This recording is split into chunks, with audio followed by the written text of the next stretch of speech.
ازادي راډیو امریکا غږ چې د امریکا د اشغال راتلو سره فعالیت پیل کړ او په تېرو 20 کلونو کې ټول عام ولس چې د امریکایانو لخوا وژل کېدل شهیدانېدل هغه به تروریستان یادوه. پرون د امریکا د کابینې لخوا یا د وزیرانو لخوا چې د اقتصاد وزیر ایلن ماسک د اعلان وکړ چې دا د افغانستان د امریکا په اقتصاد باندې بوج ده او څوک یې اوري نه باید بند شي. همدغه راډیوګانو به ویل چې طالبانو ته 40 میلیونه ډالر راځي او که دا ډالر بانک چې نظام سقوط کوي.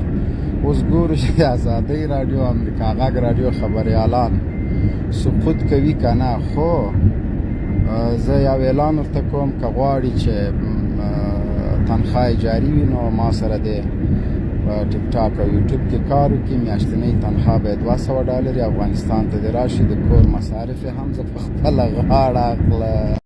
څه د زوی مړی ټرمپ ده. ټامیان ورته په تمه و چې دی به په افغانستان برید کوي، باګرام اډه به نیسي او له طالبانو نه به ټانګونه او اسلحې بیرته وړي. هغه یې په دوی را شروع کړه.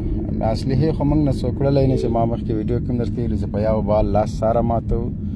ټانګونه خو لرې خبره ده.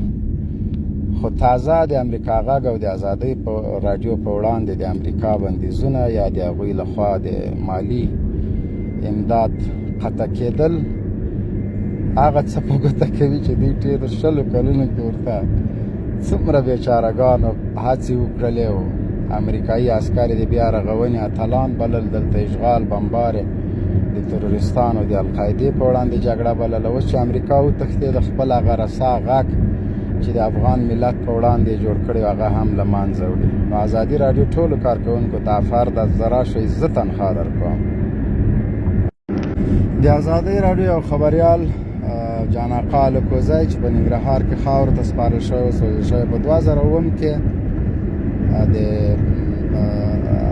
خلکو ټلیفونونو ته جواب ورکړ او سوالونه یې کړل. په دې کې یو له هغه بېچارهګانو نه زه وم چې څنګه مې ورته وویل چې په پلانکي ځي کې په خوږیاڼو کې طالبان نه عام ولسي خلک وژل شوي دي. بس ایسته ټلیفون وایي اواز یې قطع شو. نو نن د ازادۍ راډیو اواز او د امریکا غږ اواز قطع شو. نور به یې وانه اورئ. یاره ټرمپ تربور دې وي تا غوندې دې وي پوه شولې. داسې په چال کې دې هغه څه وکړو چې موږ غوښته پوه شولې. نور یې ولاکه څوک غږ واوري. هغه څوک چې د خپل هیواد په وړاندې د اشغال سره درېږي هغه دغسې خاینان وي چې نن یې غږ خاموشه سو. سلام علیکم مجاهد ورور. وعلیکم سلام.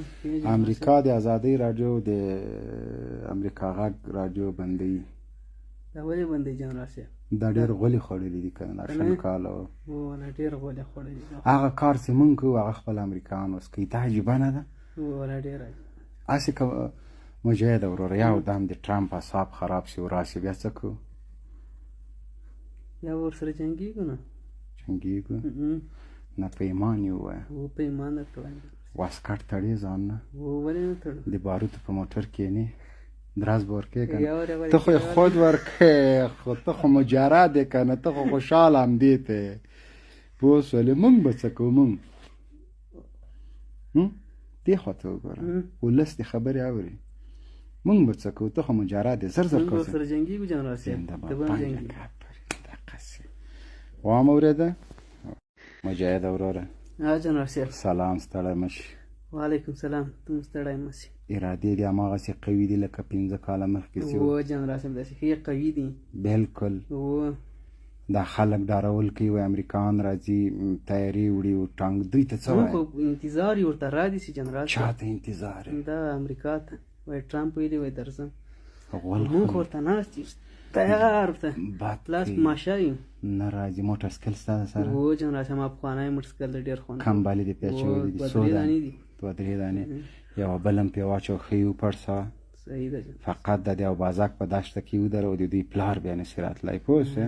نشي راتلی جان. ته څه وایې چې تاسو د بکسانو سوکانو څپېړو خاپونه به یې لا په څټ وي که به پاک شوي؟ ستا جان راسي ستا چې که نه یم بیا یې ورکوو. ټامیانو ته څه وایې تیارو له کیف چې وتښتېده؟ زر ټامیانو ته زه دا وایم که نه چې تاسو یو وارې بیا را. سلامونه دوستانو. دا د د امریکا د پالیسۍ مطابق چې دوی څنګه له افغانستان له لاړه اسلحې ولې پرېښودلې د دې دوه علتونه یو علت دا و چې دوی د بیرته راتلو تکل درلوده یا غوښتل په افغانستان کې کورنۍ جګړه وشي او بیا موږ څنګه چې له روسانو نه هغه پاتې و دغسې بیا خپل په سره وهل نو حتی تر دې پورې چې پاکستان په فرضي کرښې نه اخواته دوی دپاره د کیمپونو بندوبست کړی و خو دا د طالبانو افتکار و بالخصوص د مشر امیرالمؤمنین شیخ صاحب چې عفو اعلان کړل له عفو سره د پاکستان او د امریکا ټول امیدونه له خاورو سره خاورو شو په اوبو لاهو شول که چېرته عفو نه وای شوی دغه ټانکونه او دغه اسلحې چې امریکا پرېښي دي دا به یو د بل خلاف موږ استعمالول نو مدبر او هوښیار قیادت الحمدلله موږ له کورنۍ جګړې څخه وایستلو نن لکه ورونو غوندې ژوند کوو نو د امریکا ټانګونه مانګونه هم ترپالونه هم پې کش کړي دي او څه وخت بعد ګاډر ترې جوړوي الله اکبر